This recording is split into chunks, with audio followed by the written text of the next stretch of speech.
Thank you for being here. Okay, I call this meeting of Magnolia Independent School District to order. Let the record show that a quorum of board members is present, that this meeting has been duly called, and that notice of this meeting has been posted in accordance with Texas Open Meetings Act, Texas Government Code Chapter 551.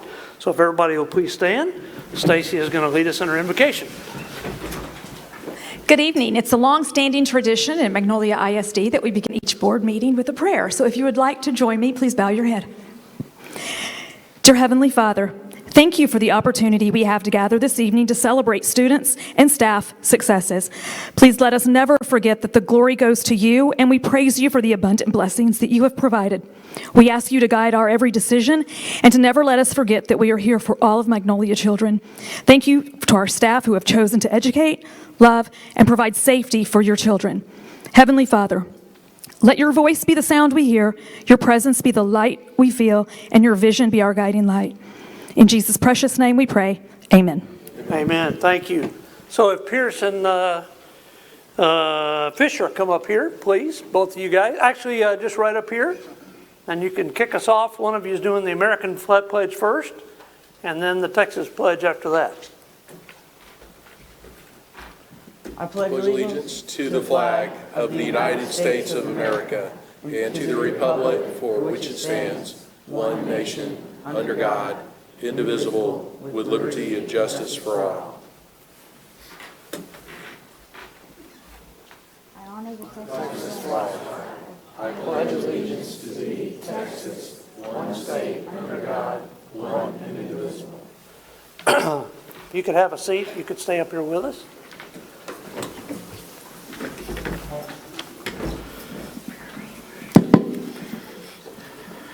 Thank you, Mr. Blizzard, Dr. Bullock, board members. Thank you for having us here this evening. I would like to, on behalf of Bear Branch Elementary, introduce Fisher Granger as the Student of the Month for March. Fisher is a fourth grade student at Bear Branch Elementary School. He is the son of Micah and Jessica and brother to second grader Eden. Fisher has attended BBE for second, third, and fourth grades. He is a member of our safety patrol, and he has participated both last year and this year in Battle of the Books. He plays catcher for the Texas Rangers of the Magnolia Baseball Association. Fisher's favorite subject is math, and he likes to read in his spare time. He is currently working through the Harry Potter series. Fisher attends Oak Ridge Baptist Church and looks forward to participating in their pre-teen camp this summer. Fisher's teachers describe him as a respectful student who always displays a positive attitude. I'd like to recognize Miss Weaver, Miss Ziders, Miss Caldwell, and our receptionist, Miss Peters, for coming and supporting Fisher tonight. Miss Caldwell, his fourth grade reading language arts teacher, said this about Fisher. Fisher is an outstanding role model, leader, and friend. He is an incredible reader and approaches challenges with determination and curiosity. His third grade reading language arts teacher, Miss Weaver, said this about Fisher. He is open to the perspectives of other students and encourages his peers along the way. I knew early on that Fisher had an incredible growth mindset.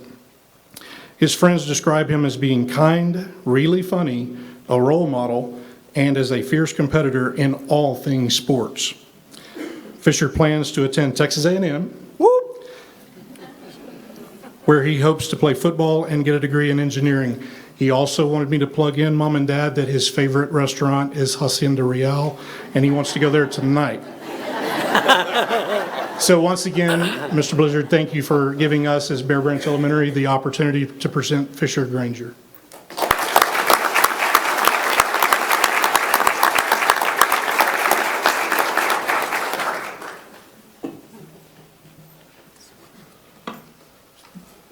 My name is David Slater. I'm the principal of Magnolia Junior High, and I'd like to thank Dr. Bullock and the school board for the opportunity to present MISD's Secondary Student of the Month. This is Pierce Jasper. Pierce is an 8th grader at MJH this year. He's joined tonight by his mother, Jennifer, his dad, Brent's over there, and then Carly, who's in 6th grade, who will be at MJH next year. We're glad you guys are here. So, you know, when I tell people that I'm a junior high principal, it's not unusual for them to respond with some sympathy. Or like I get a face, maybe like ooh, all right. And I get it.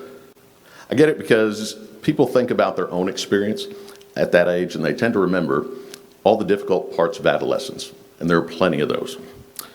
But what I love about this age, and what people sometimes forget, is that outside of infancy, it is the time of the greatest personal development. It's when you get to start to really see who a student is going to become. And it's also when you have the greatest opportunity to shape that for the better. And Pierce Jasper here is an exceptional example of that. Now, there are a lot of things about Pierce that could have earned him this Student of the Month distinction. He is, by all accounts, a spectacular student. He is really actually pretty spectacular in and out of the classroom, right? He's at MGH during his time there. He's earned nothing but A's in all advanced classes and core content classes, so exceptional there. He's been a member of the football team. He's an outstanding member of our golf team. If we had a baseball team, he would have played on that because apparently he's a fantastic second baseman. He plays for the Javelinas and is really excited about playing at high school. He's on the UIL academic team, and unsurprisingly, he is a member of National Junior Honor Society. He was also elected this year to be that chapter's president. He is one of 30 students out of 200 applicants who were selected to be in our Peer Assistance in Leadership program as well, which is known as PALS. And that is made up of some of our best and brightest students. And they not only serve as role models for their peers on our campus, but they actually go to elementaries on the west side to mentor students there. So for all those reasons, I can understand why our staff selected Pierce to represent MJH as the Student of the Month. But for my money, I think it's important to introduce you to Pierce because he's an example of what's possible at junior high when students are given the chance to be shaped by great programs with outstanding teachers in front of them. Pierce told me that the two best things he's done at MJH were being a member of PALS and serving as NJHS president. So when I asked him why, he told me it was because those two things were the first time he was challenged to take on real responsibility. As NJHS president, Pierce has had the responsibility to lead. He's had to run meetings, he's had to manage others, he's had to understand differing opinions, and he said what was the hardest part was learning how to talk in front of people. As a PAL, Pierce has learned the value of, and responsibility comes with serving others. Pierce is a mentor to 4 students, one at each elementary on the west side. He talks to these kids, he plays games with them, he has built real relationships with them. And he told me that over the course of this year, he's become their trusted person. He's someone that they can talk to. And because of that, he's realized that how he acts and what he does matters. And because of that, he has this understanding now that there's a responsibility to be there for those kids and to be better for those kids. For a 14-year-old, that's pretty awesome. So as a junior high principal, I'm like super proud that we offer that kind of opportunity for students, but I'm even prouder of Pierce for taking full advantage of those opportunities.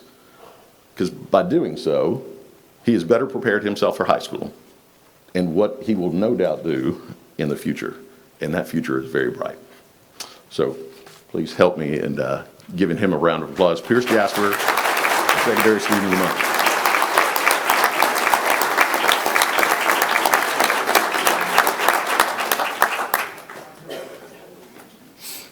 We're not done with y'all yet. Good job, good job. We want to congratulate you, Fisher. Good job. Congratulations to both of you.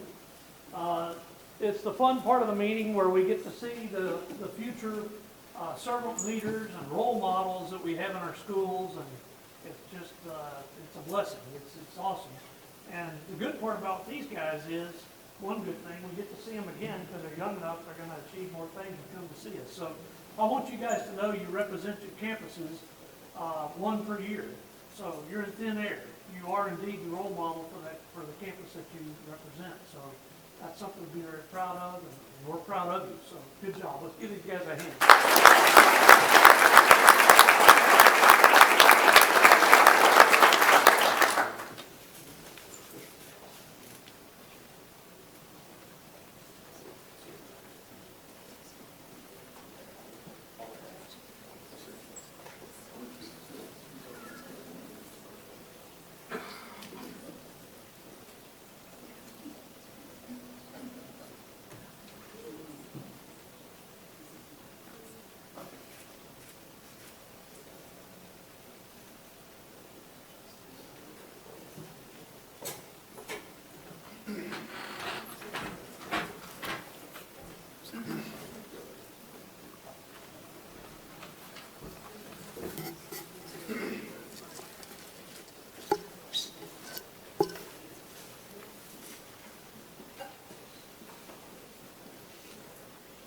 Great job, guys.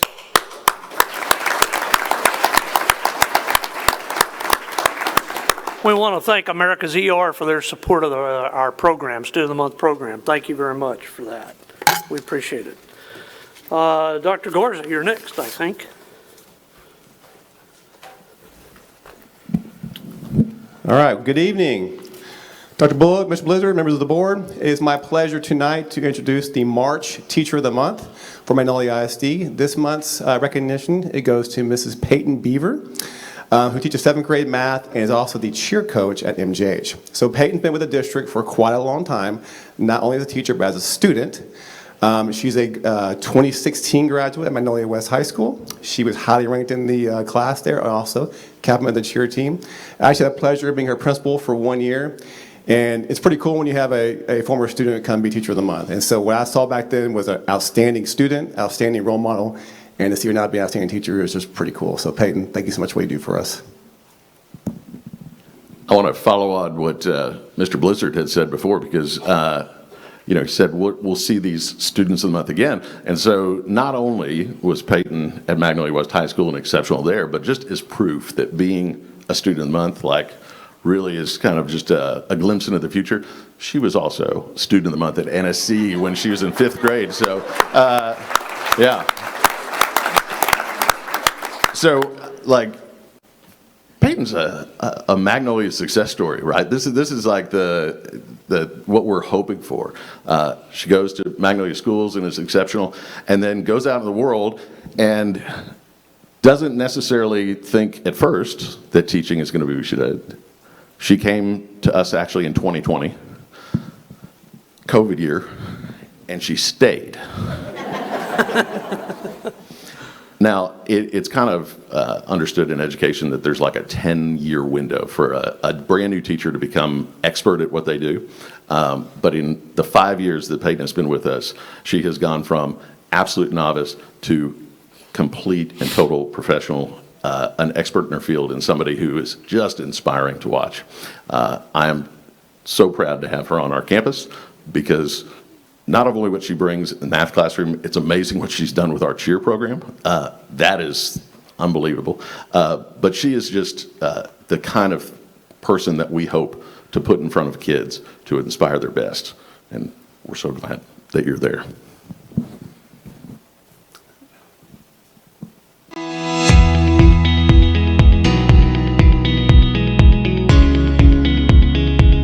Coming back to Magnolia to teach was really it was an easy choice. I knew that coming back I would feel that same comfort and feel that same hominess, I guess. And coming back to teach here at Magnolia Junior High, where I once was a student, is just really special to me. I think junior high is just the years where maybe I was confused as a student, and so finding those things and helping them now find their things, that's what I really like. I hope that if a student came in to 7th grade math knowing that they hated math beforehand, that they leave with a little more confidence and maybe a little bit more likeness towards it. I just like that it's not one way you have to do math, there's many ways, and I'm hoping that I'm introducing some new ways that maybe they never saw before.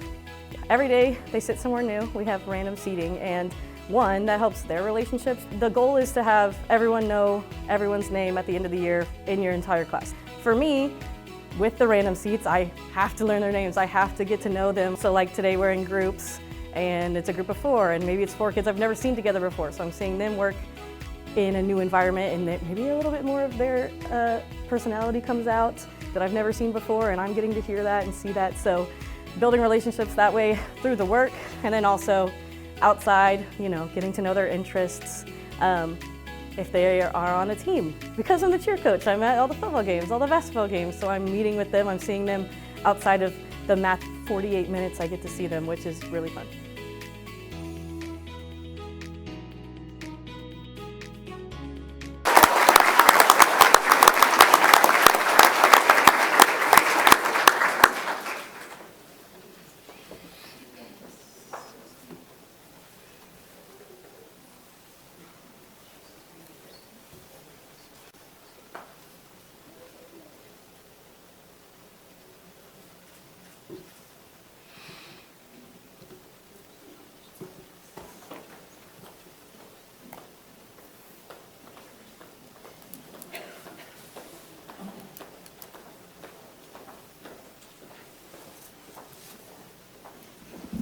Okay, I'm up again. All right. So tonight we're going to recognize 2 of our elementary schools for becoming model PLC campuses. So in the last 3-4 years, we've had, I think it's our 9th school, I want to say, that we've done this with.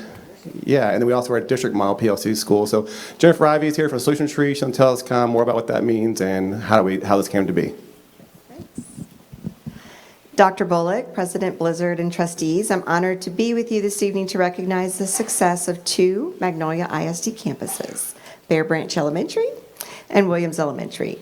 Solution Tree is proud to partner with Magnolia ISD and celebrate the growth of your educational community, your teachers, leaders, but most importantly, your students. The very foundation of professional learning communities at work is to build a lasting culture of learning with a daily focus on student achievement. And Principal Albritton and Principal Martinez have done just that. Because of their focus on collaboration and communication within their collaborative teams, they have increased capacity in both their teachers and their students. Bear Branch Elementary and Williams Elementary's teachers have a sense of ownership and collective responsibility within their collaborative teams, and a common school-wide mission to educate, inspire, and empower all students.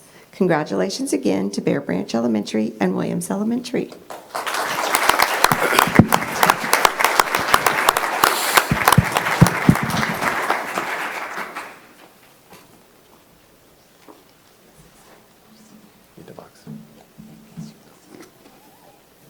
Dr. Garza, I'd just like to take a minute and congratulate your department and also Ms. Martinez, Mr. Albritton. This kind of thing doesn't happen without the right culture being created on a campus and the right things being valued, and that's student learning and the student experience coming first, a culture of teamwork that stays focused on what we've always called the main thing around here, that kids learn. So congratulations to you, both principals, and Brandon, appreciate you and your department as well.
Thank you, guys. We appreciate you. All right, Dr. King, I think you're next. Some interesting introductions.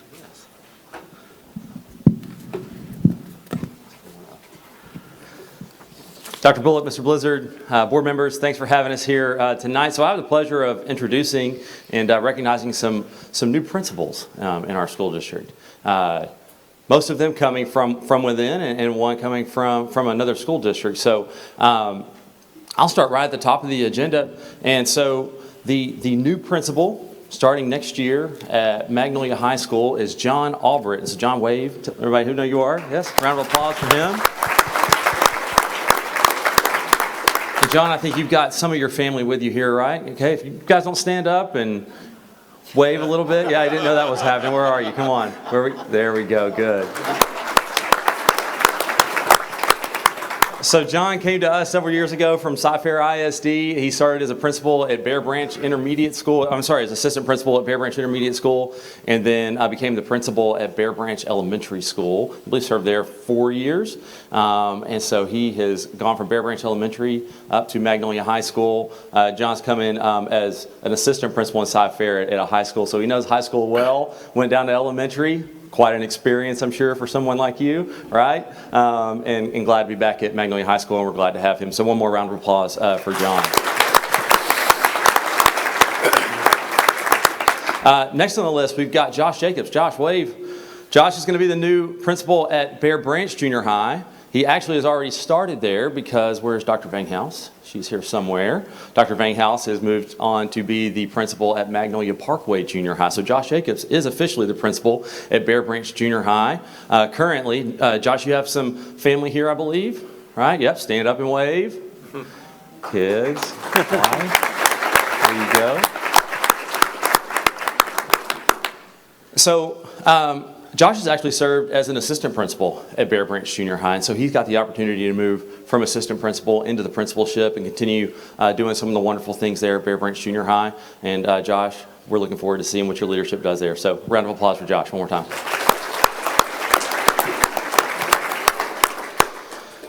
So the new principal, and again, as of really today was his first day at Bear Branch Intermediate School, is Dr. Matt Best. Dr. Wade.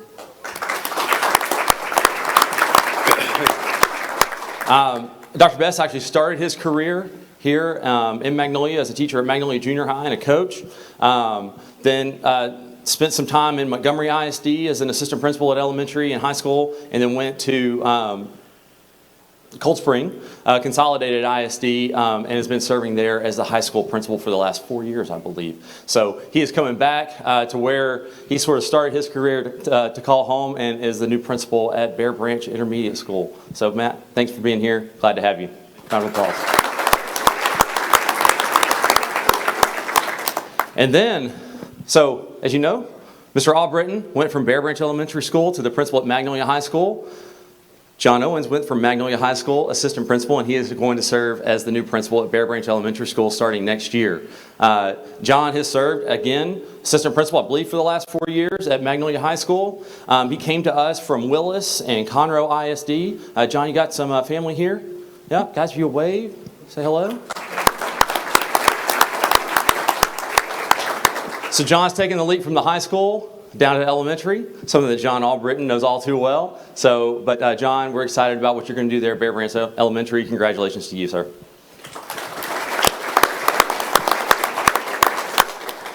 And last but not least, Katie Fields.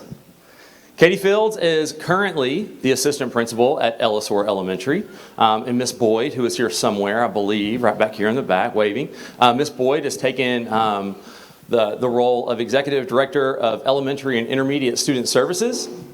And so Ms. Fields is stepping right into the shoes of Ms. Boyd and is going to step in as the principal at Ellisor Elementary, and found out not just too long ago that that's going to start sooner rather than later. She is actually going to take over as principal at Ellisor Elementary at the end of this week.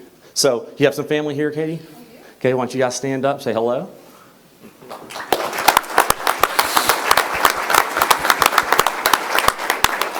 So Katie comes to us also from, I believe, Cy-Fair ISD. Again, has been serving as the assistant principal at Ellisor Elementary for the last few years. So we're excited to see what she's going to do as the principal there. So congratulations to you. Congratulations to all 5 of you. Looking forward to what you're going to do here in Magnolia. Thank you.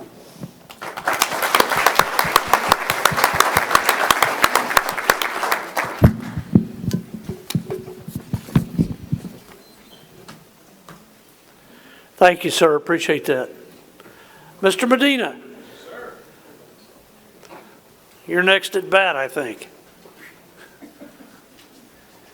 Well, thank you, Mr. Blizzard. Thank you. Good evening, members of the school board. Dr. Bull. Ladies and gentlemen, thank you for the opportunity to present several outstanding student artists from our district's fine arts program, along with their teacher, which I think is so very, very important.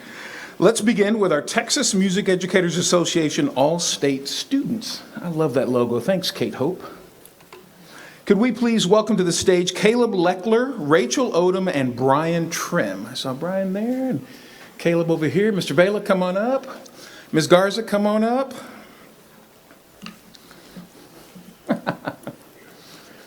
So, Texas Music Educators Association, you know, we live in a big state, don't we? Approximately 70,000 students initially entered the TMEA All-State competitive process. 1,829 students are selected to perform in 18 all-state ensembles. This accomplishment places our 3 students in the top 2.6% of the best musicians in our great state of Texas. Approximately 30,000 people from Texas and around the world attended the convention that featured over 300 workshops, 100 performances, 600 exhibiting companies and higher education institutions. Ladies and gentlemen, TMEA is the nation's largest music educators convention. Mr. Caleb Leckler here, as you can see, he's the fellow, you can see in the third row to the left, fifth one in. Caleb's a senior. He's a two-time All-State member. He was in the 6A concert band this year, and last year was part of the 5A All-State band when Magnolia ISD was a 5A district. He plays French horn, and his director right here is Mr. Albert Vela. Ladies and gentlemen, Mr. Caleb Leckler.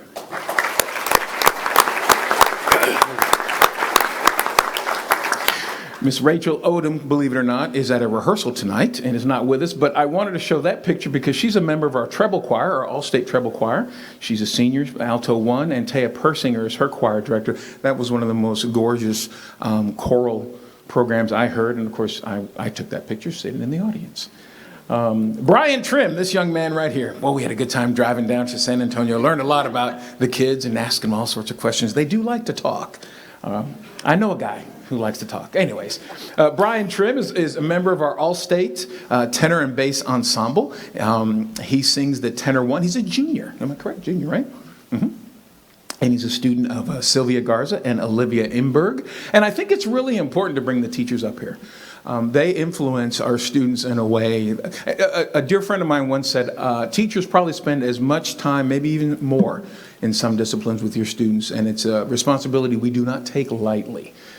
So this wonderful young man right here hopes to attend the University of North Texas. Let me back up a little bit, because I get so excited when I do this. I gotta slow it down. Caleb, go back to Caleb for just a second, is a son of Micah Moore. Sorry about that. That's very important to bring that out. He's enrolled in the IB program, enjoys writing and performing music. Future plans include majoring in electrical engineering, and his most rewarding aspect of the All-State experience is exploring the limits of his capabilities, and along the way discovering more efficient processes that took him towards his goals. These guys wrote this. I didn't write this. This is awesome. Mr. Trim here is also a member of the Magnolia West High School Band and class piano. He loves making music. His future plans include attending the University of North Texas, and he states the most rewarding aspect of this experience was meeting people from across Texas who share the same passion for music. It was a great 5-day process and experience, and these students represented our district with so much pride. It was great to see them beaming in rehearsals and in their performances. Ladies and gentlemen, Caleb Leckler and Brian Trim.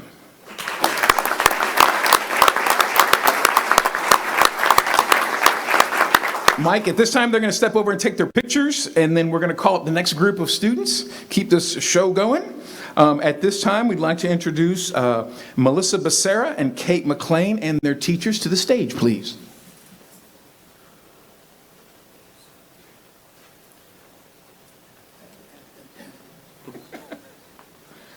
All right. Oh, Melissa's not here. Well, young Melissa, make sure I have the picture here. There it is. March is National Youth Art Month, also known as YAM. And Texas has been a leader in YAM celebrations and events since it began. Statewide students are selected, their artwork is selected and is on display at the Bullock Texas History Museum in Austin. And this year we had 2 recipients from the statewide pool of incredible artists. One of them was Miss Melissa Becerra. She's in 6th grade, and her teacher right here is Miss Jessica McKinney. And then from Magnolia Junior High, we have Kate McLean. Kate is an 8th grader enrolled in the Portfolio Studio Art class. Miss Lacey Griffith is her teacher. And Kate enjoys listening to music, and her future plans are to pass this year with good grades and hopefully get better with art in high school. How cool is that? The most rewarding aspect of this experience was telling her mom, because her reaction of my art getting entered was incredibly happy. How awesome. Ladies and gentlemen, let me show you Kate's picture. There's Kate's picture. Isn't that awesome? Ladies and gentlemen, our 2 members for the YAM Youth Art Month on display at the Bullock Museum in Austin are Melissa Becerra and Kate McLean.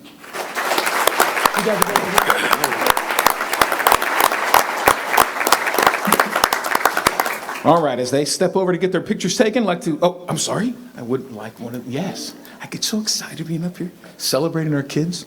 They do great in the classroom, and they do great, they're just great. Magnolia is a great place. Let's see here. At this time, I'd like to call to the stage our next group of talented students: Ava Owens, Caitlin McKinney, Jessa Goldman, Andrea Favela. Did I say that correct? Yes. And their teachers.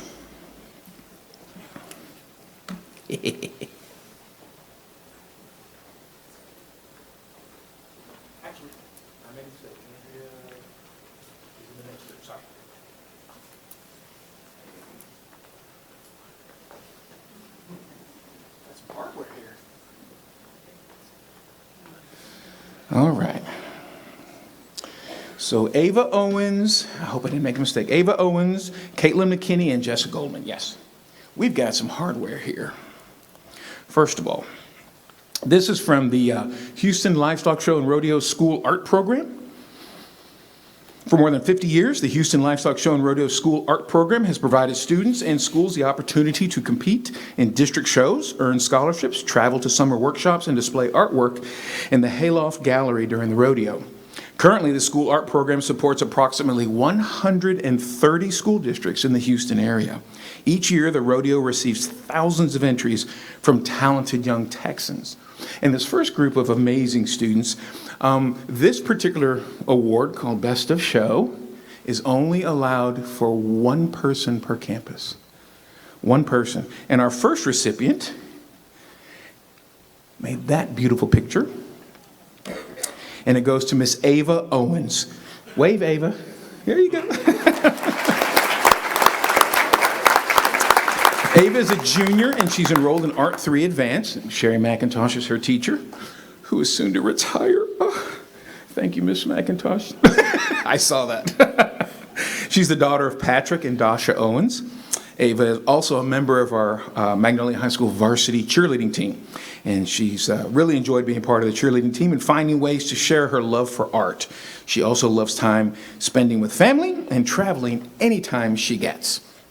Ava is undecided on what her future plans are. However, she's going through the process of researching different career paths and potential colleges that would best fit her talents and interests. She's excited to take on her senior year and squeeze in as many memories as she can before heading off to college. The most rewarding aspect of this experience has been to receive Best in Show and reach this level of recognition in the competition. It is such a surreal feeling. Ladies and gentlemen, Miss Ava Owens.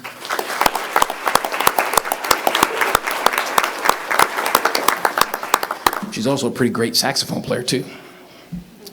Our next recipient, look at that beautiful piece of art. Our next recipient is Miss Caitlin McKinney. Wave, Caitlin. Caitlin is in 8th grade, and she's enrolled in the High School Art 1 Portfolio Studio Art class. Kent Byers is her teacher. She's the daughter of Michael and Jessica. There you are. There's Mom and Dad. Caitlin enjoys making movies, drawing, and listening to music. Her future plans include college and furthering her art and film career. The most rewarding aspect of this experience was achieving her goal after putting in the hard work and determination. Ladies and gentlemen, Caitlin McKinney.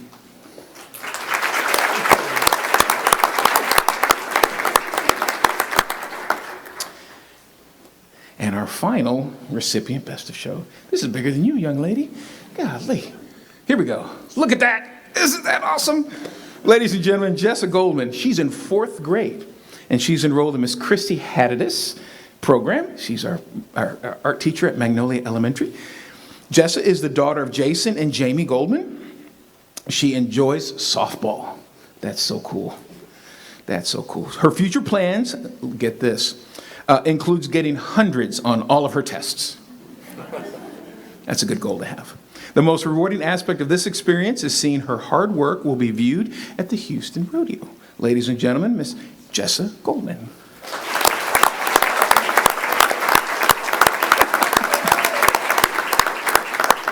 As they step over to take pictures with their teachers and their best of show plaques, let's bring up the next group of folks, please. Still within the Houston Livestock Show and Rodeo, our gold medal winners, Andrea Favela, Iera Taylor, and Charlotte Truelove. Come on up. Come on up. And their teachers. All right, the teachers are just as hesitant as the kids. You ever notice that? That's okay. And if you hang out with artists long enough, they're very quiet. It's a very individualistic type thing. You know, you get with a band program, it's very loud, right? But the artists, they're just very quiet. I kind of like that, right? Here we go. Our first student. Boop, there it is. Andrea Favela, wave, please. She's not here? Okay. So Andrea's only a sophomore. Let me tell you a little bit about Andrea. She's from Magnolia West High School. She's enrolled in the Art 2 2D. Heather Hornsby is her teacher. Yay, Miss Hornsby. She's the daughter of Oralia Moran, and she enjoys art and puzzles. Her future plans include graduating with a good position in high school and studying architecture in college. That is a beautiful picture. 10th grade. Gold medal winner. Okay, our next student. Boop, look at that. Iera Taylor. Wave, Iera. Yay. Iera Taylor is also from Magnolia West High School. She's a freshman.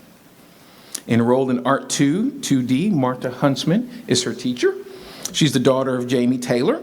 She's also enrolled in Dance 1 and Principles of Agriculture. Don't let anybody say you can't do stuff, right? These kids find a way to stay involved and active and do incredible things. Bravo, bravo to you. She enjoys her art, of course, and playing guitar. Her future plans include attending college, and the most rewarding aspect of this experience was, you ready for this? Finishing the piece. Ladies and gentlemen, Iera Taylor.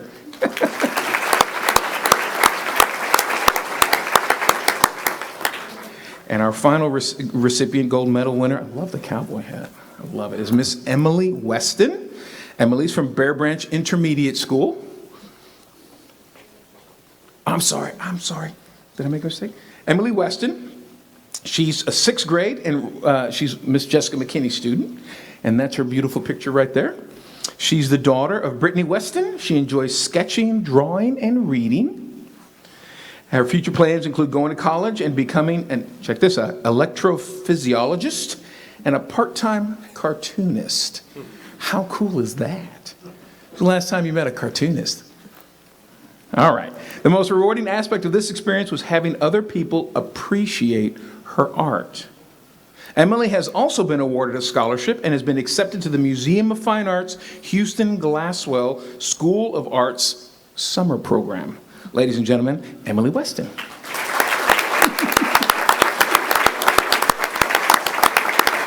And our final gold medal winner is Charlotte Truelove.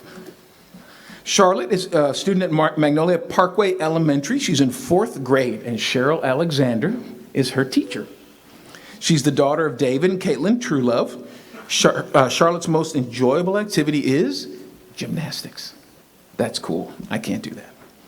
Her future plans include becoming a nurse. The most rewarding aspect of this experience was learning to paint with different tools, and I love this next line. I used my fingers to paint the bluebonnet petals. Isn't that cool? Ladies and gentlemen, Charlotte Truelove.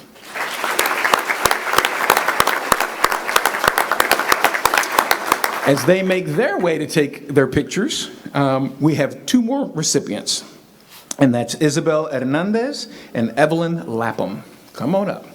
Y'all come on over there. And you go right over there and get your pictures taken. You ever notice how quiet they are?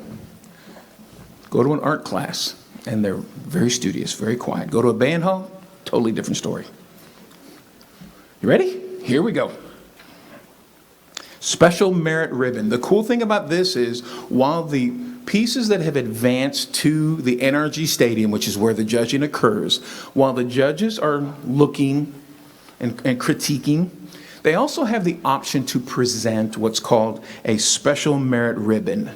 And we have earned two for Magnolia, these two wonderful students here. The first one goes to Isabel Hernandez from Magnolia West High School. Look at that. Look at that. Looks like it looks like a picture, doesn't it? That's hand drawn. So Miss Hernandez is a junior. She's enrolled in Art 1 with Marta Huntsman. Our teachers are phenomenal. Our students are phenomenal. She's the daughter of Israel Hernandez and Cynthia Ontiveros. Isabel is also enrolled in class piano. She loves playing and listening to music and studying in her free time. Her future plans include attending Texas A&M, thank you, and earn a bachelor's degree in biomedical engineering. The most gratifying aspect of rodeo art was challenging her artistic skills and learning her capabilities. Ladies and gentlemen, Isabel Hernandez.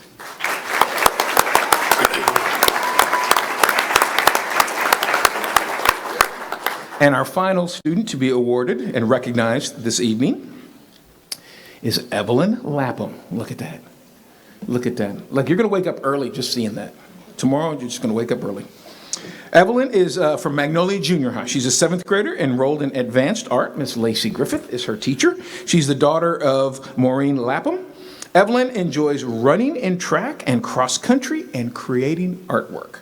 That's cool. She states, I don't know what the future will hold, but I plan to excel artistically, academically, and physically. How cool is that? Having my art piece displayed in the hayloft of the rodeo and being given an opportunity to possibly win a scholarship are the most gratifying aspects of this experience. She's in 7th grade, folks. Ladies and gentlemen, Evelyn Lapham. Come on, grab your picture. So thank you for sharing in our celebration this evening. Thank you, parents, family, faculty, and friends for supporting these amazing young adults. And thank you to our school board for allowing all of this to happen. Thank you, ladies and gentlemen, and good night.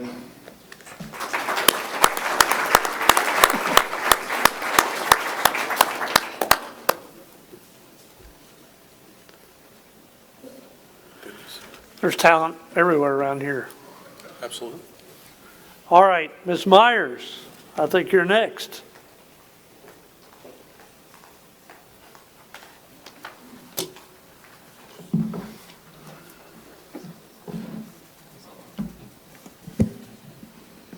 Good evening, Board, Mr. Blizzard and Dr. Bullock.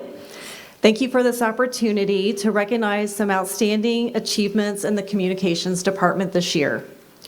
Each year, we attend the Texas School of Public Relations Association, known as TSPRA. This professional organization is made up of about 1,000 members and represents school districts all across the state of Texas. Each year, TSPRA recognizes one non-member for their work in the community, for their work in supporting public education. This year, the TSPRA Community and Partnership Award went to one of our community members. Constable Chris Jones, please come forward so we can recognize you.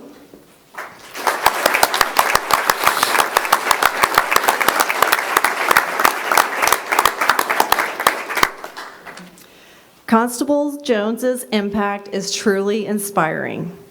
From grilling hot dogs at athletic events and extracurricular activities, to supporting our Magnolia Education Foundation at Breakfast with Santa and giving away bicycles, hosting bingo night at for our booster clubs, which raised over $175,000 this year, all going back to our students and the community. And his presence at our MISD Livestock Show is one more example of his dedication. Constable Jones, thank you for your support and partnership with Magnolia ISD. We appreciate all that you do for our schools and community. The TSPRA Community and Partnership Award is a testament to your exceptional service and commitment. Congratulations.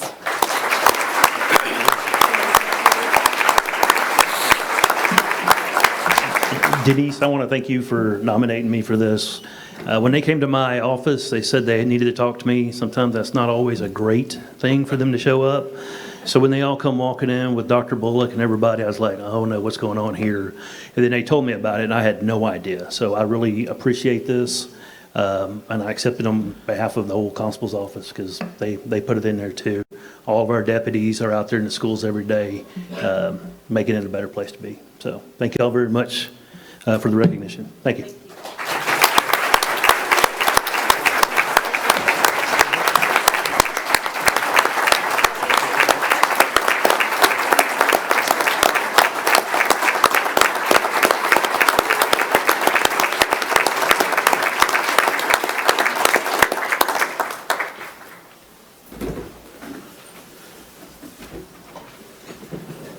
She's back up for more stuff, so Denise, she's not that bad.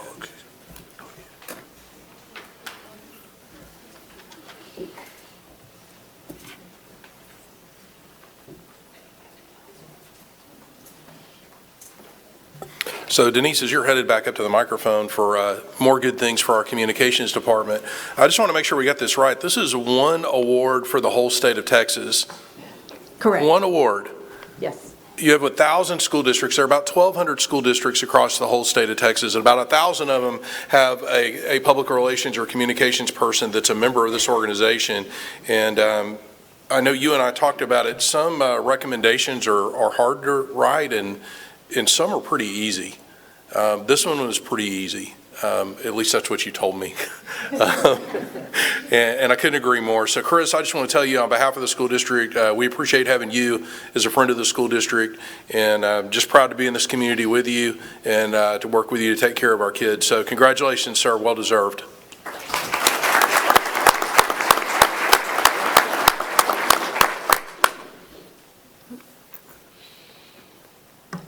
Okay, we have more good news to share. So the Communications Department also received several top honors at this year's TSPRA banquet. The TSPRA Star Awards honor excellence in school communications across 40 categories, including newsletter, graphic design, and staff recognition. I would like to have Kate Hope and Amelia Lindley join me so we can celebrate all the work that y'all have done this year and the awards we have received. The first two are top awards. These nominations are judged collectively, regardless of the district's size. We received a Platinum Certificate of Merit and a Crystal Certificate of Merit for the Teacher Pop-Up Shop. Amelia and Kate, I know it takes over a year to plan it. Y'all did a fantastic job, and this was the second time that we hosted this event, so congratulations on a job well done.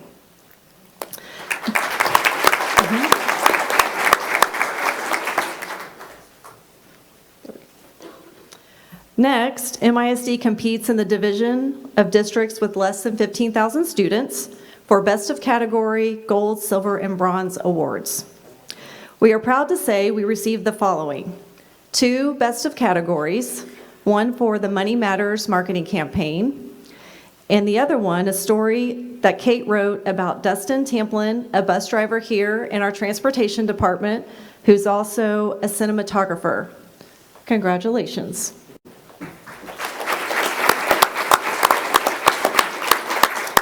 We also received 8 Gold Star awards, including the 2 mentioned before: the 90s Edition Convocation, News Crew Holiday e-newsletter, Magnolia ISD, a great place to live and teach marketing video, a district profile flyer, the Dr. Todd Stevens Academy logo package, and the commemorative giveaway of the Bowl Buddy at our Christmas open house. We also received 5 silver awards. I want to congratulate Kate and Amelia for all of their hard work on making these events and marketing campaigns happen for our teachers and community. Your marketing efforts showcase why Magnolia ISD is a great place to work, and we're dedicated to being the best. So congratulations on a job well done.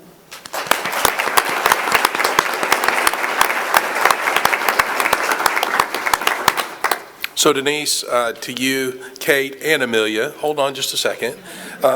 So one of the things I've learned about the communications people, it is communications and PR, and they want none of it for themselves. That's the thing about these three. They are most comfortable not being in the spotlight. So if for no other reason, just to make them be uncomfortable a little bit longer, I thought I'd have them stand up here and I could talk about them for just a minute. Folks, we are so blessed as a district to have Denise, Kate, and Amelia leading this department and the things they do to highlight the good things that happen with our staff, with our kids, and our community. Couldn't be more proud to see you guys get the recognition you deserve. And thank you so much for being such a central part of what we do here.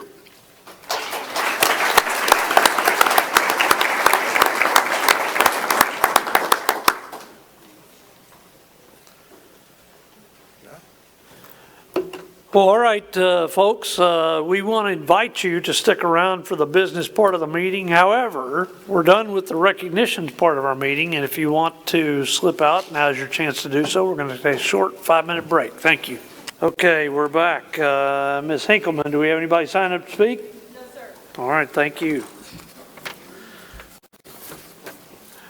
All right, Mr. Bruner.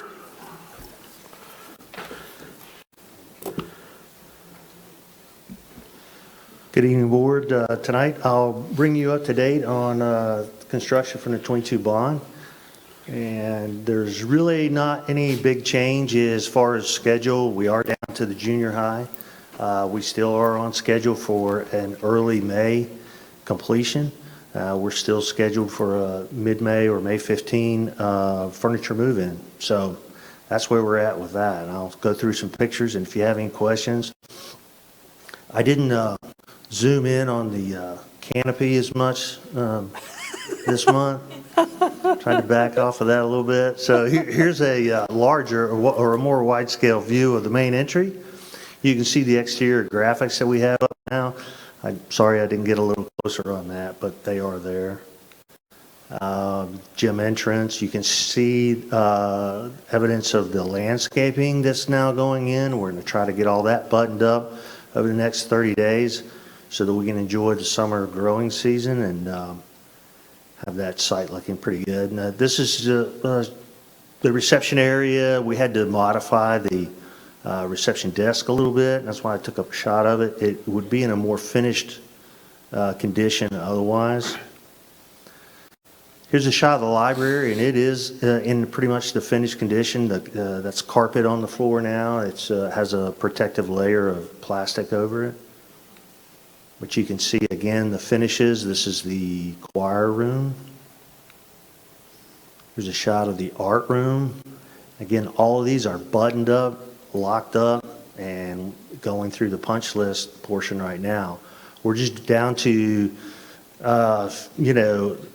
finishes in the corridors and some of the other areas where we're waiting on a little additional tile to come in and a few other building materials, and then working on the exterior. This is a finished classroom. It is, again, we have the technology in place, so these doors are being locked up, and these are pretty much inaccessible at this point. The learning stairs, again, one of the last portions to be finished. Kitchen, serving line, as you see there, is in it's a finished product. The kitchen, everything's hooked up, operational, and ready to go. So we are very, very close. Competition gym, the bleachers are actually on site. They have yet to be installed. They're waiting on this finish on the floor to cure out a little bit more, and then those will be installed. Call this the patio area. canopy covered patio area. I can't imagine what all they'll use for that, but it'll be great for overflow from the cafeteria or outdoor learning environment. And they're putting the structural surface on the track. So the athletics area is about to be finished up. I mean, I'd say we're within about 30 days of completing this project. That's awesome. So, if there's any questions? I'm excited too. All right, thank you. That looks awesome, Tim, and we do want to see the carport next time when you come back, all right?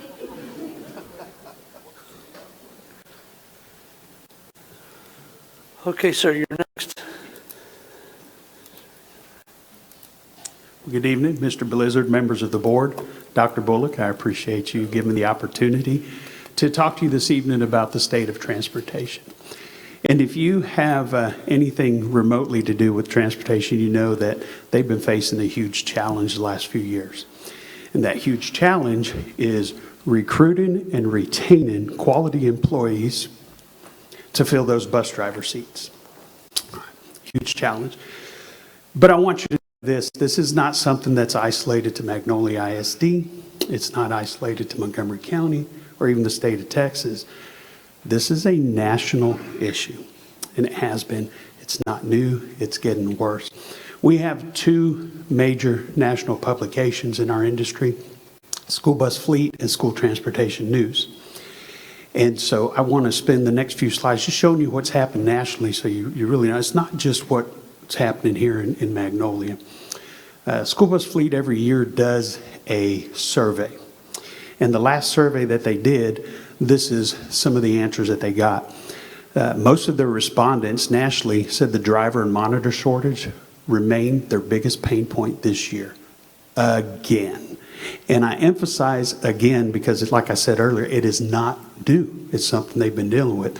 91% report that the transportation operations are constrained by bus driver shortages, where 2 years ago in 22 it was 88%.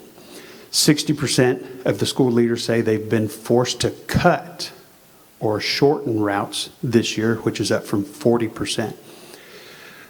Some states have eliminated some of the qualifications for school bus drivers. Some states have eliminated transporting only in school district vehicles.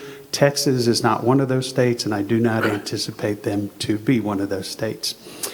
This is a recent cover of the school bus fleet. You see in big letters across, driver shortage. When you flip to the article, you see once again, top left, driver shortage, and at the bottom right, to recruit and retain quality employees, right? You also, as you flip through most every magazine, you see something like this, which is a webinar. This one was as recent as about 4 or 5 months ago, November the 5th of 2024, where they talk about creative measurable strategies. Any convention, conference you go to, whether it's local, state, or national, there's always some sort of guest speaker. There's breakout sessions to discuss. There's opportunities for us to mingle with our peers and discuss what we're doing. And I have to say this, Magnolia ISD is doing some wonderful things. I've been blessed to be able to stand in front of state organizations and teach some of these classes and talk about some of the things that we're doing to try and combat this driver shortage. And I always get phone calls and people writing notes and saying, how do you do that? And they can't do some of the things that we do. So that makes us feel really good as to what we're doing, but it doesn't and hasn't fixed the bus driver shortage.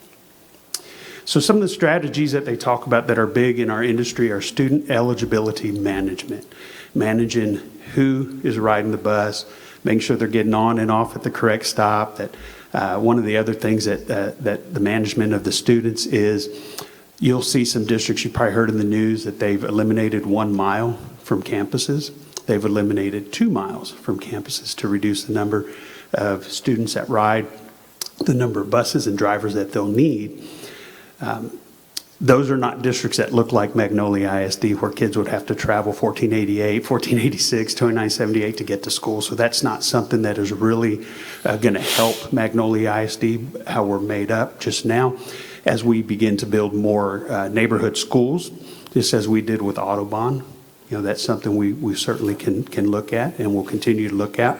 Mr. Deavy, so with the radius, the 2-mile radius, I mean, it's a neighborhood school, and a school district can draw a circle around it 2 miles and say anybody that lives within that circle isn't eligible for bus transportation, right? That is correct. In theory, they could walk to school, ride a bike. It's close enough that we don't spend our time running buses. Our issue, if I understand it right, and correct me if I'm wrong, is that so many of our schools are on major thoroughfares just because of that was the only place to put schools years ago when the district started growing. Like you can just drive up and down Nickel Sawmill, and so we can't impose a 2-mile radius on those schools because there's no way to walk to the school safely. And the same with, you can head down 1488 the other direction and see the same issue play out. That's absolutely correct. They're able to do that too for funding purposes. We don't necessarily get funded for within 2 miles unless, if you'll remember, every August you vote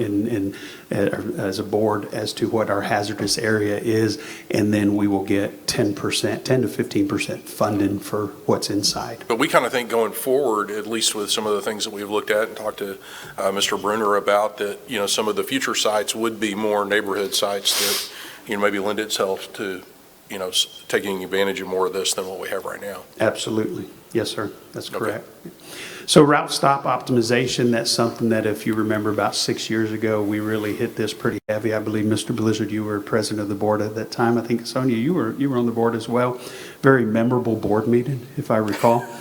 But we continue to look at that. We continue to make sure we're keeping that under control as we grow with the route stop, and we're consistent with that. And then the third major component across the nation that districts are looking at is the route tier and bell schedule alignment. And I will dig into that a little bit deeper about 3 or 4 or 5 slides down the road. What is that? What are the impacts to the driver shortage here locally in Magnolia? Throughout the entire year, we've been anywhere from 21 to 30 drivers short. Today, we're 25 drivers short. There's also 10 monitors that we've been short consistently the entire year. So as Julie leaves work each day, she knows tomorrow she has to fill anywhere from 31 to 40 spots, and that's prior to any employees that might be on family medical leave, who might be on workers' comp, or the people that call in that next morning because they're sick or they have a sick child. And I'll take this moment to say this: Julie and her team are rock stars. They make things happen on a daily basis, getting kids to and from school. And I don't know how they do it sometimes, but thank you. Thank you, Julie, and your team. Yes. So just to clarify real quick, when you say we're short drivers, that means we have jobs posted, we have positions that are in the budget that are funded to hire people. We just don't have anybody qualified that has a CDL that has applied for that position, right? That's correct. Those are open positions. We have routes, we have positions that go out on a daily basis, but there's not somebody to fill that seat. And so how does Julie do that? Well, every bus mechanic, every office staff, Julie, Carissa, and Kevin themselves are on buses driving or monitoring on a regular basis. And what happens there is, so we've hired, just for instance, mechanics to work 8 hours fixing our buses, but 6 hours of that day they're driving a bus.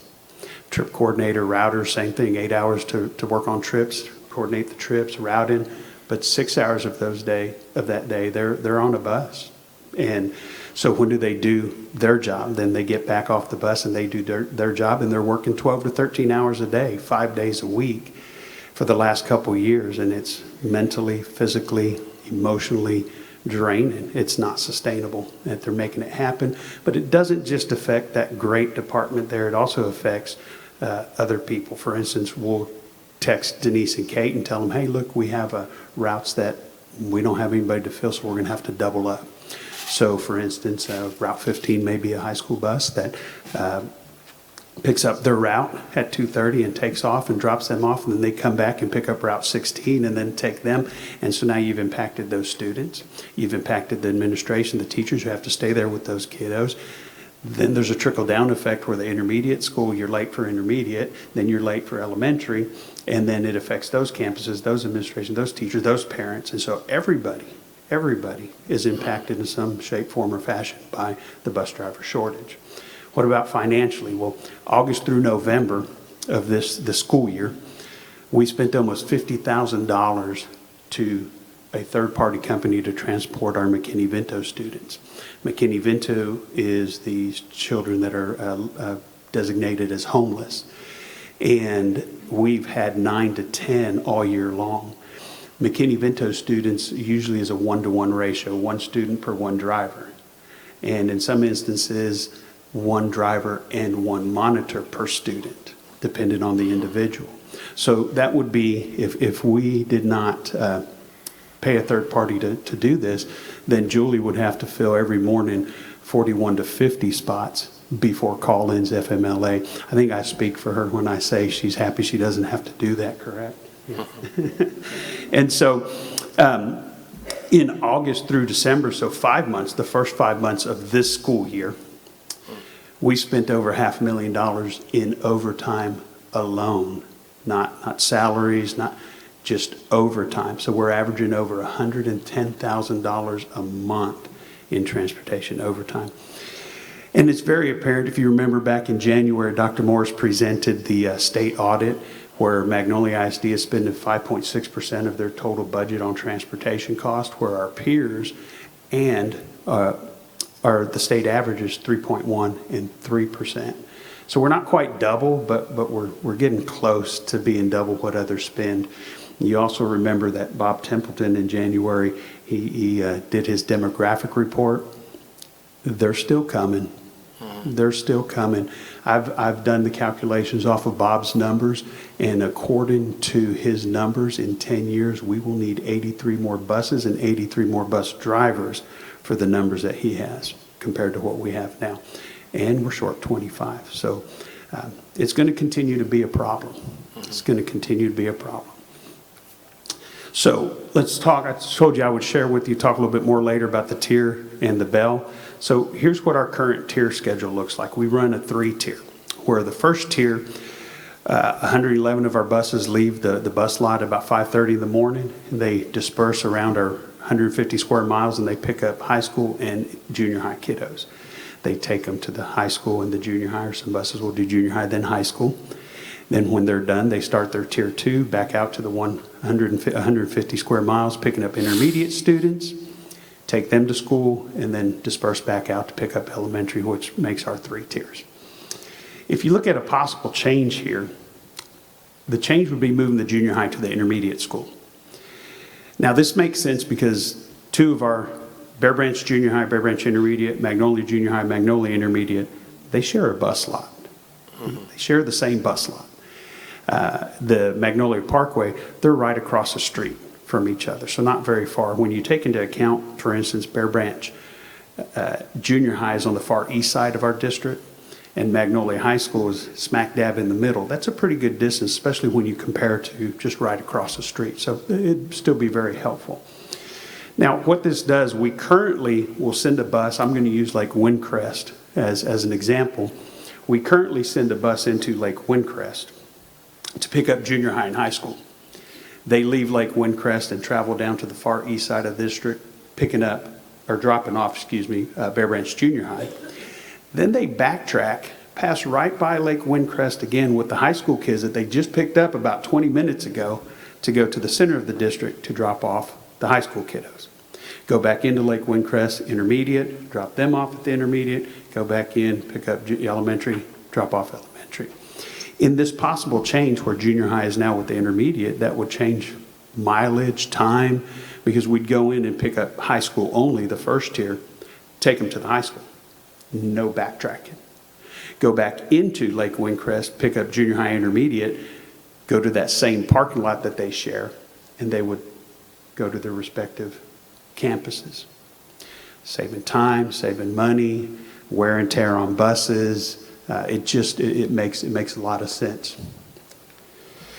Now let's look at the bell alignment. Our current bell alignment is this. First tier is, which is high school and junior high at the moment, is 7:15 to 2:30. Our second tier, intermediate, is 8 to 3:15. That's a 45-minute time difference between bells. And then 8:30 to 3:45, which is only a 30-minute difference between tiers. And I want to stop at this point and just say this. Let's talk about that 45-minute. It's not a true 45 minutes between bells. What I mean by that is we have buses that will go to the high school, and the bell rings at 2:30, and it takes about 7 minutes to load all the buses. Then it takes about 7 minutes to fight the student and parent traffic just to get out to 1488. So that 45 minutes has probably turned into about 30 minutes before you can get across the district, start dropping kids, and then get back to the next campus before that dismissal bell. Now, Mr. Albritton has assured me that he will slim that load time to about 2 minutes and have them out in 2 minutes. Isn't that right, Mr. Albritton? Thank you, sir. So look at the possible bell times. Possible bell times, 7:15 to 2:30, 8:05 to 3:20, and then 8:55 to 4:10. If you look at that, there's 50 minutes in between each bell. Yeah, not a true 50 minutes, but 50 minutes, which will help. Because we don't have 30 minutes or about 20, 15 to 20, it's possible that we could make routes longer, use less buses, use less drivers. We also have a 7:15, 8:10, 9:05, which is a 55-minute in between, which I believe I can speak for transportation. They would really, really enjoy that amount of time between. You'll notice 4:10 and 4:20 are in gold, and that's because we don't currently have any campuses that dismiss after the 4 o'clock, but those two would. That's why I put them in gold. That's different for us. But it's not different for our local school districts. These are the bell times for our local school districts around us. Tomball 405, 430, I won't read all of them for you, but you can see that they all dismiss some campuses after the 4 o'clock mark. I will talk a little bit about Klein ISD because their intermediate schools dismiss at 4:15. Now, when I first moved to Houston area about 26 years ago, I was a teacher at one of the intermediate schools and then moved to a different intermediate school as assistant principal, and our dismissal time was 4:02. So it's not uncommon for districts, obviously, to move bell times back for various reasons. I don't know what their reasoning was, but I know it's different from when I was there. So this is a very, very conservative estimate. If we were able to do this, if we did this, if we moved the junior high from tier 1 to tier 2, we're looking at a savings of over $800,000, and I believe that's extremely conservative. It's going to reduce our bus routes by 10. I think that's conservative. I think there's going to be more than that we would be able to reduce. If Julie didn't have to cover 10 routes, additional routes today, it would be 15 instead of 25, which is still too high, but a lot more manageable on a day-to-day basis. We would reduce the miles because there wouldn't be the backtracking, and it would reduce the overtime, and that's what I have for you. So share with me your questions or your concerns that you'd like for us to continue to look into. This is not something that is solid, set in stone. We still have a lot of talking to do. We're going to meet with the intermediate and junior high principals and get their opinion. They're from their campuses, they're the experts on there. So.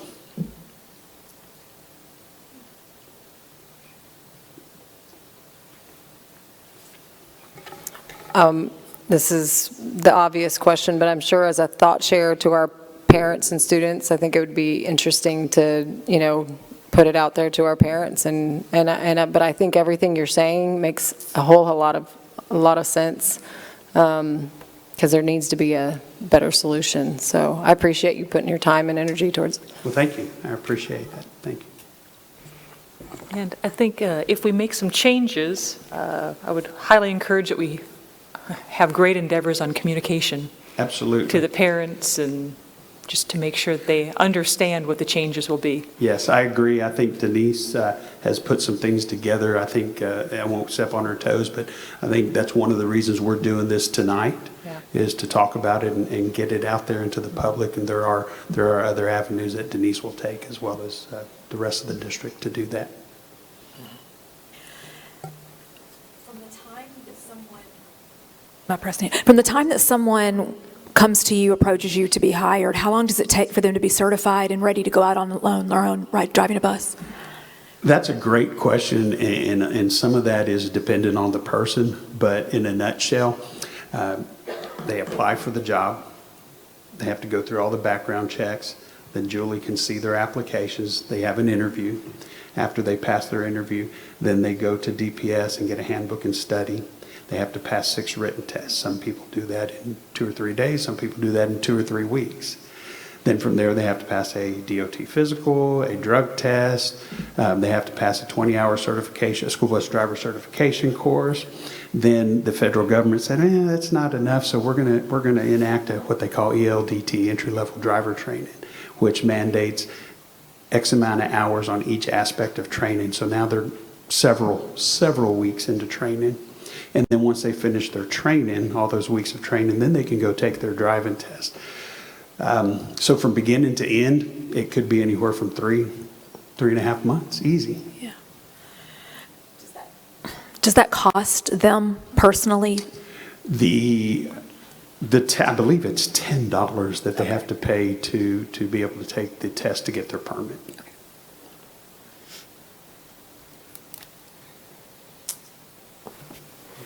Mr. Davies, I think maybe one of the reasons that it makes a lot of sense to ask these questions right now and look at this is, we have a system that we've run for a while, and the district has grown during this time. It's kind of normal growing pains of, with our tiers aligned the way they are, but, at least compared to some of the audit information of some of the costs associated and open driver spots, I think part of the concern is, what happens when we add another intermediate and junior high to what is already looks to be in some ways not as efficient as we would like for it to be. Right. And so I think if there is a time to look at this, it is now, so that as we're bringing on 2 new campuses to open this fall, that it's a time to maybe right the ship a little bit with some of the systems to try to get as efficient as we can to help our transportation department. I agree with everything you said about Julie and Julie, your department and what you guys are doing just to maintain the things you're doing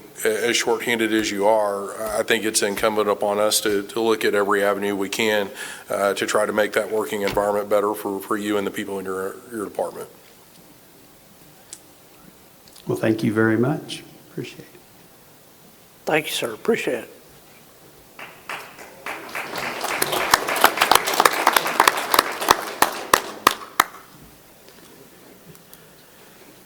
Okay, thank you, sir. Let's see here. We're moving on to our consent agenda. This portion of the agenda consists of items to be routine and will be enacted with one motion unless separate discussion is requested. So there's items 8A through G. Is there any discussion needed for any of those items? Any questions? Everybody good? All right. Then we need a motion that board approve consent agenda items as presented. Motion by Dasha, seconded by Sonia. All in favor? That motion passes. Thank you. Okay, where's Miss Leslie?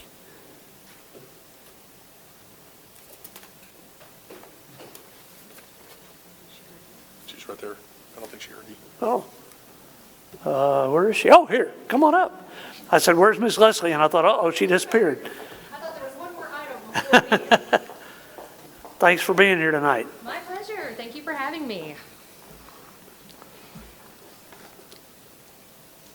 Good evening, Board of Trustees. Dr. Bullock, happy to be here this evening and provide our little semi-annual delinquent tax collection report. And I think all of you know, but I'll let you know and preface this by these are the delinquent taxes only. And before I get too far ahead of myself, I have a guest with me this evening, Mr. Cooper Boatner. He's a new attorney with our firm. He's going to be working with me in our Conroe office and helping me collect your taxes. So very, very happy to have him aboard. Today makes 1 week with us. So hopefully he's enjoying himself and enjoying being here and this type of work. Happy to be here. Thank you, Cooper. All right, so like I was saying, these are delinquent taxes only. So keep in mind that the Montgomery County Tax Office is collecting 96, 97% of the tax delinquencies before they're coming to me.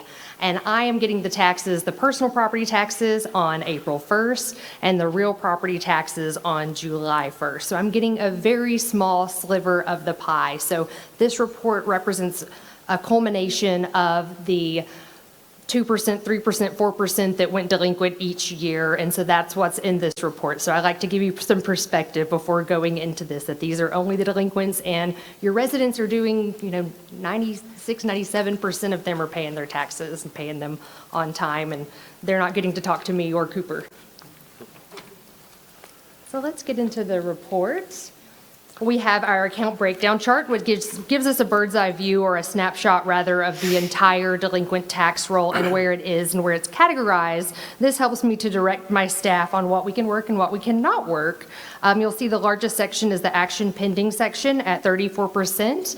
The majority of these taxes are the 23, 22 delinquencies, where we're still trying to reach out to the taxpayer, do the title research, ascertain whether there's a lien holder on the property, get in touch with that lien holder, send them a letter, get them on the phone, any way we can get in contact with them, try to set up that payment agreement. So this section is everything that is going on that level. And some of these folks are making monthly payments, in which we're monitoring as they go through that payment agreement.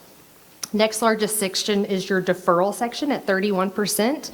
These are taxpayers who are 65 or older or have a disability, and they have elected to defer payment of their taxes on their residence homestead. So this is only available for one, they can only designate one property as their residence homestead. And this section, this 31% of the pie, represents the folks that have elected that deferment.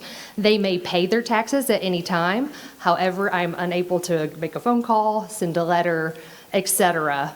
They can pay during the pendency of the deferment. And of course, when the property sells or the property is no longer used as a residential homestead, these typically are paid off at that point in time, and the tax lien remains on the property through the deferment, assuring eventual payment of those taxes. So next largest section we have is the suitor litigation section at 18%. And this encompasses everything that is in the litigation process, from suit just filed yesterday to ready for judgment, ready for tax sale, et cetera. Everything in that process is in this particular section.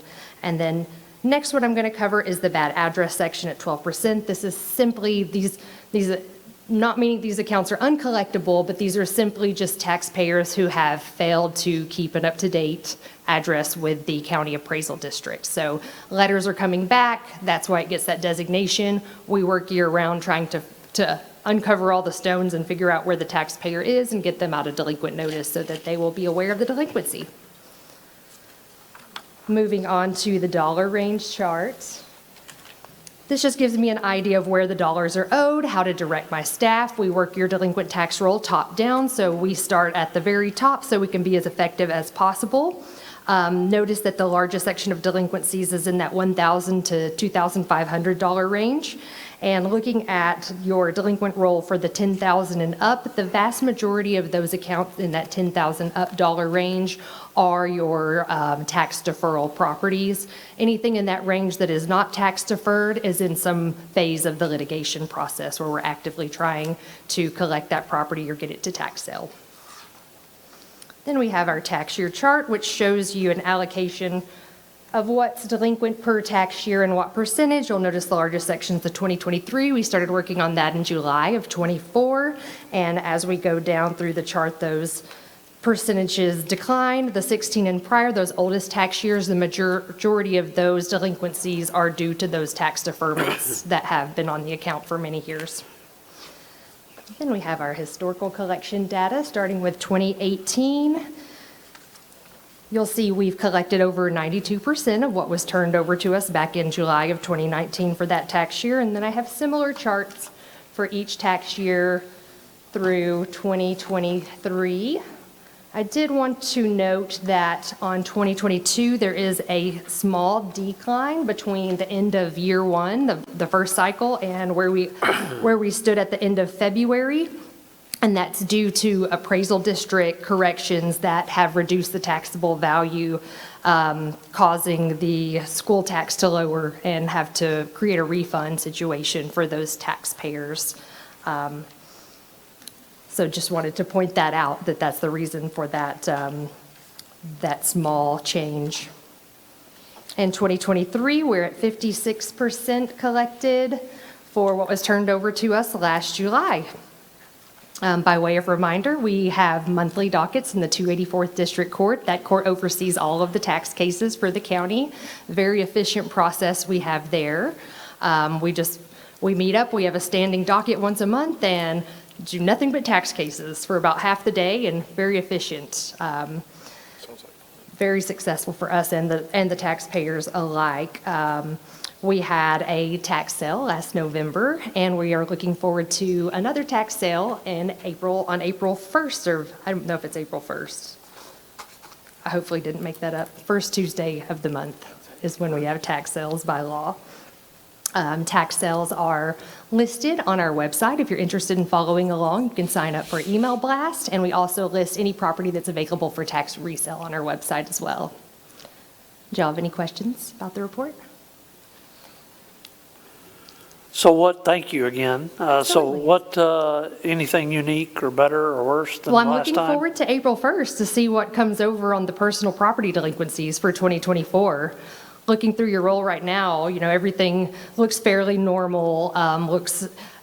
When I prepare for my report, every time I come, I always look back at the last report. So things are trending forward, moving forward, but I'm looking forward to what's going to come out on April 1 and be turned over to us for collections.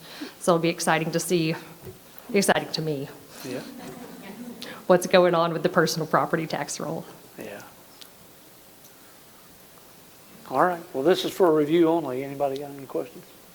Thank you very much. I appreciate it. Thank you for your time. Happy to see you all. Leslie, thank you as always. My Appreciate pleasure. it. Take care. Okay, Dr. King, you're next, I think.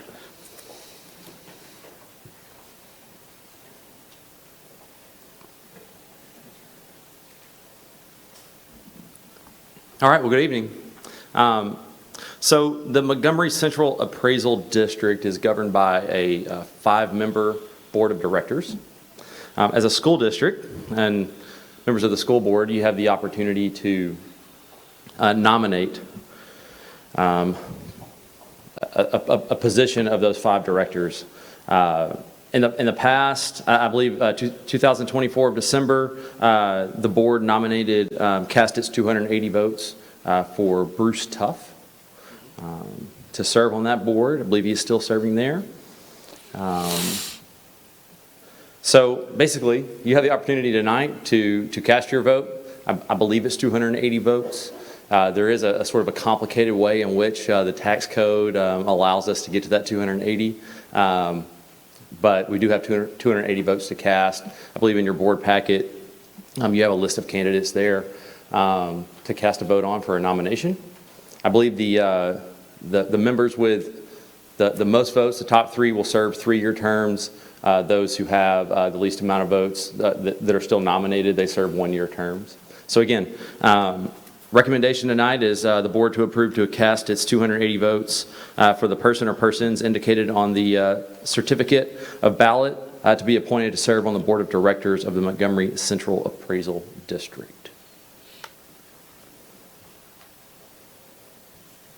Any questions? I mean, we typically put all our 280 votes in one lot to keep from diluting them, so. Right? Any questions? Everybody good with Dr. King's suggestion here? Okay. Then I would like to make the motion that Magnolia ISD cast its 280 votes, all of them, for the Montgomery Central Appraisal District Board of Directors for Mr. Bruce Tuff. The 3 candidates receiving, as he said, receiving the highest totals will serve 3-year terms, and the candidates receiving the 4th and 5th highest vote totals will serve a 1-year term. So we need a motion by Stacia, seconded by Dasha. All in favor? That motion passes. Thank you very much, sir. Thank you. All right, sir. All good? Any other loose ends? No, sir, not on my end. All right. Well, thank you, guys. We're going to now recess to move into closed executive session for purposes permitted by A, pursuant to Texas Government Code 551.076, discuss summary of findings from recent intrusion detection audits. B, pursuant to Texas Government Code 551.071, consultation with attorney. C, pursuant to Texas Government Code 551.072, discussion of purchase, sale, exchange, or value of real property. And finally, D, pursuant to Texas Government Code 551.074, personnel discussion and recommendations. Thank you guys very much. All right, we're back. We need a motion. We adjourn this meeting. Motion by Sonia, seconded by Dasha. All in favor? Meeting adjourned. Thank you.